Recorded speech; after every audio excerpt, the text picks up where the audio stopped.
Alors, la blépharoplastie, c'est une chirurgie qui a comme but de remettre en tension les paupières et de corriger le relâchement de la peau au niveau des paupières. Alors, ça peut intéresser soit la paupière supérieure, auquel cas on fait une incision au niveau du sillon qui existe au niveau de la paupière supérieure, soit au niveau de la paupière inférieure, et dans ce cas-là, l'incision est placée juste au ras des cils de la paupière inférieure, ou bien sûr l'intervention peut concerner les deux paupières en même temps. Et là aussi, bien sûr, le résultat est, disons, devient encore plus visible.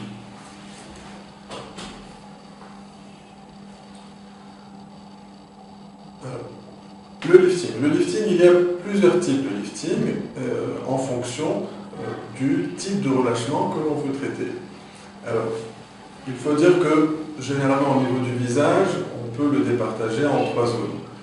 L'étage supérieur, frontal, l'étage moyen, c'est l'étage des joues et des pommettes, et l'étage inférieur qui va concerner la partie basse du visage et la partie supérieure du cou. Alors pour chacune de ces zones, il y a une technique particulière qui est adaptée. Cela nous permet de proposer un traitement qui soit vraiment adapté à la demande, donc un traitement à la carte, si je puis dire.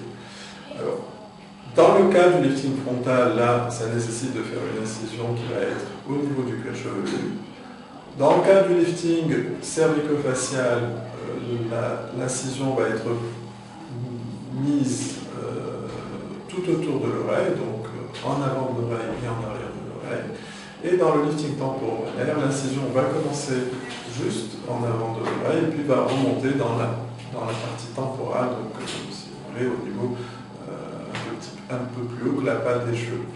Alors, ces liftings vont permettre donc de traiter le relâchement cutané au niveau du visage, mais en fait, ça permet aussi de traiter le relâchement des muscles aussi, pas uniquement le relâchement de la peau, de façon à avoir un traitement qui soit plus global et donc qui soit de meilleure qualité et qui y aura une longévité plus importante.